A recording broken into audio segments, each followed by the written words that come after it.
Bismillahirrahmanirrahim. Assalamualaikum warahmatullahi wabarakatuh.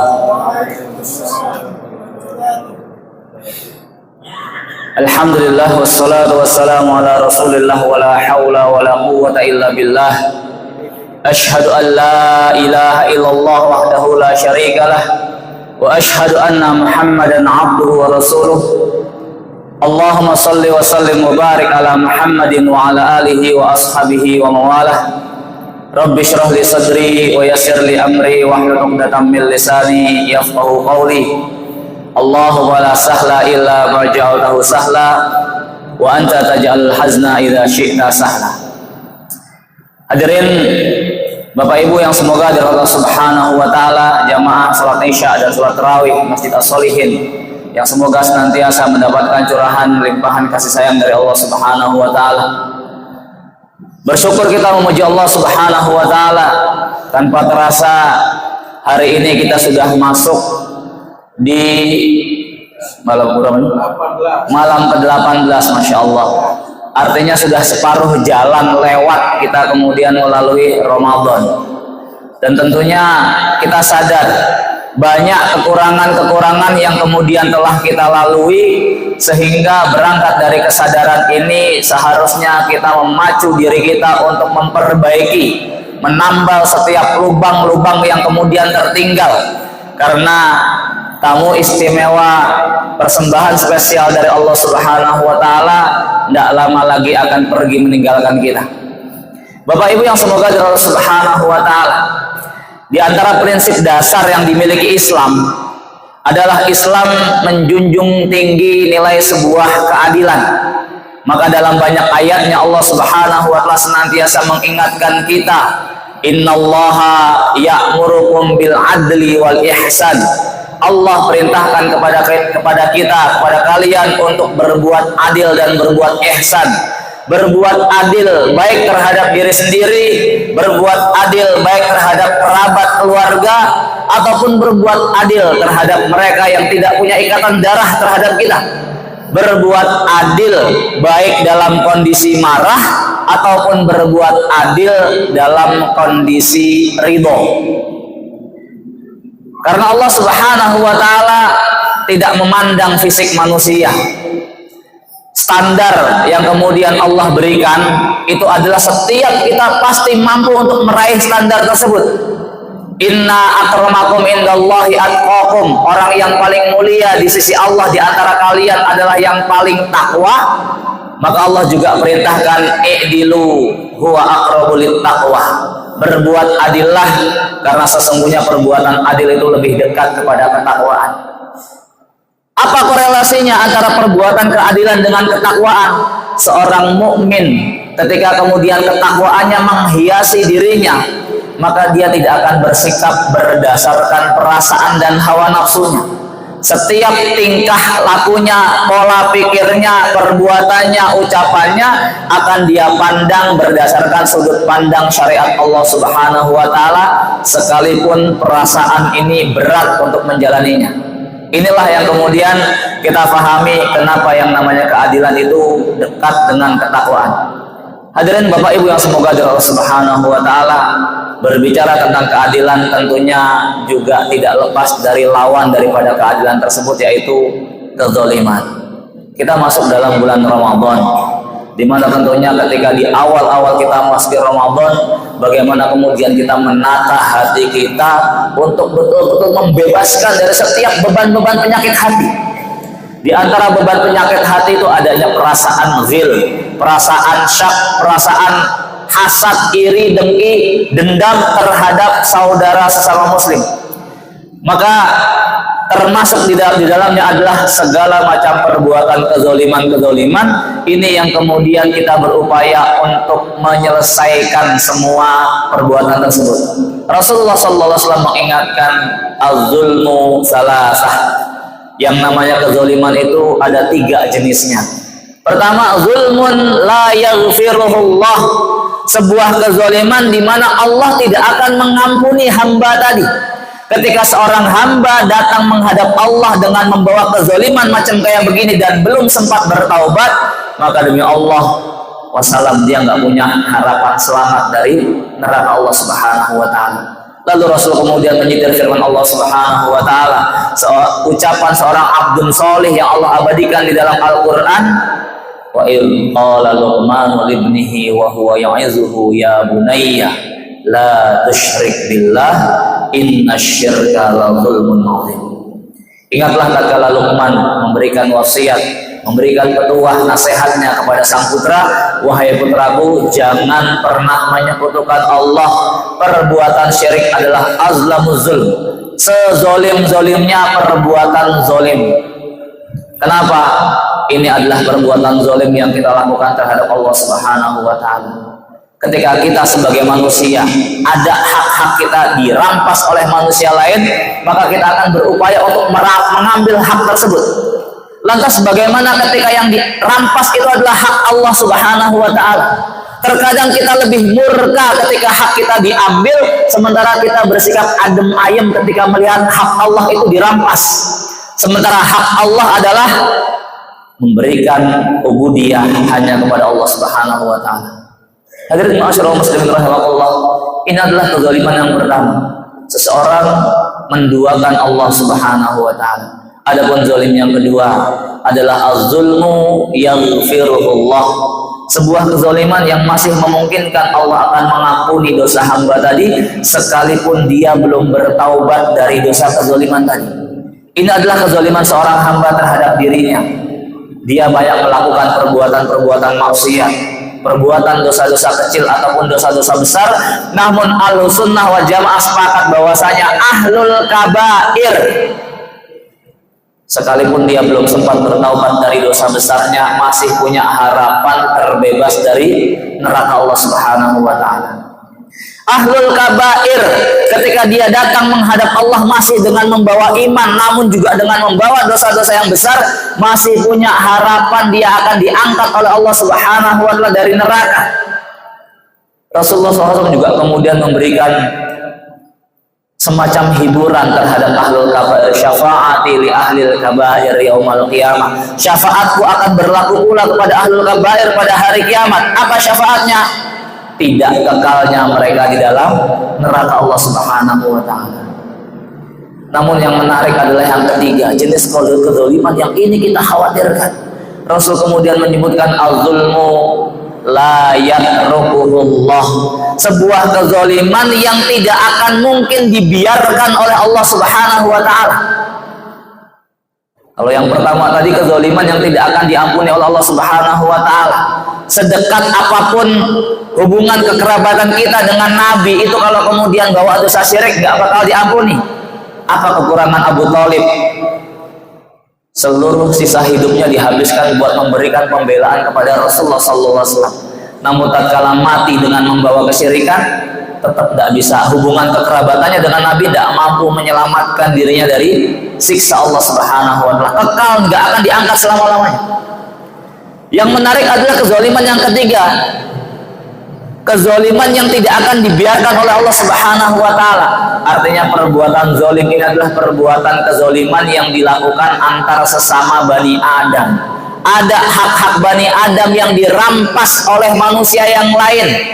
Demi Allah, Allah tidak akan memberikan maafnya sampai orang yang terzalimi memberikan maafnya. Hadirin ma'asyiral muslimin rahimakumullah, Rasulullah sallallahu alaihi wasallam pun mengingatkan terkait persidangan Allah Subhanahu wa taala dalam hadis yang diriwayatkan oleh Imam Muslim. Secara makna Rasul kemudian menjelaskan akan ditunaikan, akan dikembalikan setiap hak-hak kepada pemiliknya. Hatta seekor kambing yang dahulu hidup di dunia tidak memiliki tanduk, lalu kemudian diseruduk oleh seekor kambing yang memiliki tanduk, pada hari kiamat kedua kambing ini akan dibangkitkan oleh Allah Subhanahu wa taala. Allah berikan tanduk kepada kambing yang nggak punya tanduk, kemudian diperintahkan buat membalas untuk menyeruduk kambing yang dulu pernah menanduk dirinya. Bayangkan kalau itu seekor kambing.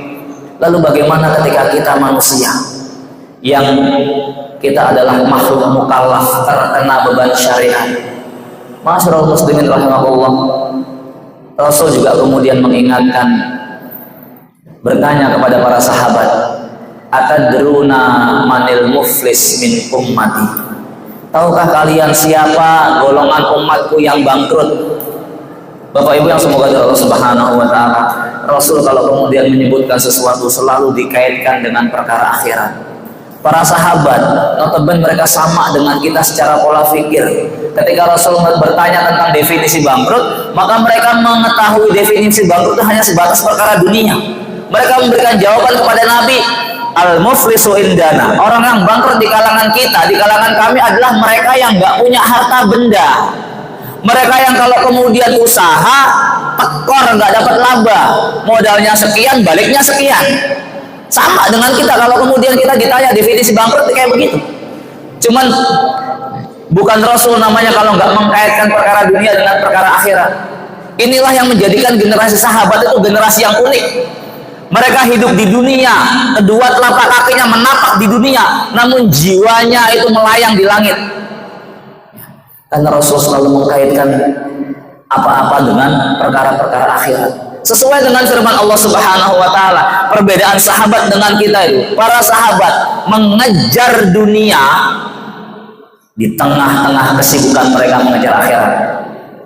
Kalau kita kan sebaliknya ini, mengejar akhirat di tengah-tengah kesibukan kita mengejar dunia. Kita kajian, sisa paruh waktu setelah letih mencari dunia. Kita qiraatul Quran, sisa paruh waktu setelah letih meraih dunia. Berbeda dengan para sahabat, mereka mencari kehidupan dunia setelah letihnya mereka mencari kehidupan akhirat. Sesuai dengan firman Allah Subhanahu wa taala, wabtaghi fi ma ataqallahu ad-daral akhirah wa la tansa nasibaka minad dunya. Ini adalah nasihat dari Allah Subhanahu wa taala. Apa yang Allah perintahkan? Allah perintahkan kejar, cari, raih semua kenikmatan negeri akhirat yang telah dijanjikan oleh Allah kepada kalian. Namun Allah Zat yang Maha Adil. Kita hidup di dunia, maka Allah juga kemudian ingatkan, tapi jangan lupa jatah hidup kalian di dunia. Ghalibnya kita, umumnya kita ketika kemudian kita memberikan nasihat kepada anak-anak kita, kepada anak-anak didik kita, cari dunia setinggi-tingginya, tapi jangan lupa sholatnya, jangan lupa zakatnya, ya, jangan lupa infaknya, jangan lupa akhiratnya, sekedar jangan lupa. Padahal yang Allah perintahkan, yang jangan lupa itu dunianya. Bapak Ibu yang semoga Allah Subhanahu wa taala. Kita kembali. Ketika kemudian Rasul menjelaskan definisi muflis, Rasul kemudian memberikan jawaban, innal muflisa min ummati. Sesungguhnya orang-orang yang bangkrut di kalangan umatku, may ya'ti yaumal qiyamah, adalah siapa-siapa yang mereka datang pada hari kiamat bisolatihi, dengan membawa pahala solat. Qiyamul lailnya luar biasa, yang lain tidur dia bangun sendirian. Bisodakotihi, dengan membawa pahala sedekah. Bisiyamihi, dengan membawa pahala puasa, baik puasa sunnah apalagi puasa yang wajib, bahkan mungkin dengan membawa pahala haji dan umroh, atau bahkan dengan membawa pahala jihad fisabilillah. Namun yang mengerikan, wa ya'ti qad syatamaha, pada saat yang sama dia juga membawa dosa. Apa dosanya? Qad syatamaha, mencela si fulan, mencemooh si fulan, membuli si fulan, memfitnah si fulan. Wa syafaka dama hada, menumpahkan darah si fulan. Wa akala mala hada, makan harta si fulan tanpa hak. Wa daraba hada, mukul si fulan. Apa efeknya? Naudzubillah summa naudzubillah. Ketika kemudian di persidangan Allah, mereka yang terzalimi datang kepada Allah menuntut haknya dari orang yang terzalimi. Semua kebaikan-kebaikan, pahala sholat, pahala zakat, pahala puasa, pahala sedekah, pahala haji umroh, pahala jihad fisabilillah, Allah ambil, kemudian Allah serahkan kepada mereka yang terzalimi, hingga seluruh pahala-pahala ini sirna, habis semuanya buat membayar kezaliman dirinya. Sementara mereka yang menuntut masih terus berdatangan kepada Allah Subhanahu wa taala. Pahalanya habis, yang menuntut masih banyak. Maka Allah ambil keburukan orang-orang yang terzalimi, Allah lemparkan kepada orang yang berbuat zalim. Lalu Allah masukkan dia ke dalam neraka. Naudzubillah summa naudzubillah. Hadirin ma'asyiral muslimin rahimakumullah. Maka dalam hal ini ada satu perkara syariat di mana ada sebuah dosa besar di mana dosa ini tidak memiliki hukum had di dalam Islam. Ya. Namun berat atau sulit untuk diampuni oleh Allah Subhanahu wa taala. Hukum had itu kan sebuah dosa besar di mana ada hukumannya di dunia, seperti misalnya berzina, hukumannya adalah dirajam atau dicambuk. Mencuri, hukumannya adalah dipotong tangan. Ini hukum had. Namun ini ada dosa besar tapi nggak ada hukum hadnya di dunia. Apa itu? Korupsi. Kenapa korupsi kok sulit diampuni? Bapak Ibu yang semoga Allah Subhanahu wa taala. Kalau mungkin kita mencuri dari seseorang, untuk minta maaf itu jauh lebih mudah. Kita datangi orang yang pernah kita curi hartanya, kemudian kita minta maaf, minta keridoan kepada orang tersebut. Hanya satu orang, itu jauh lebih ringan. Cuman bagaimana dengan korupsi? Ketika dia korupsi uang masjid, berapa puluh jamaah, ratus jamaah yang kemudian harus dimintai keridoannya. Itu kalau masjid. Bagaimana ketika korupsi instansi perusahaan? Sementara perusahaan yang bonafit, ratusan atau bahkan ribuan itu karyawannya. Sekian ribu karyawan harus dimintai keridoannya.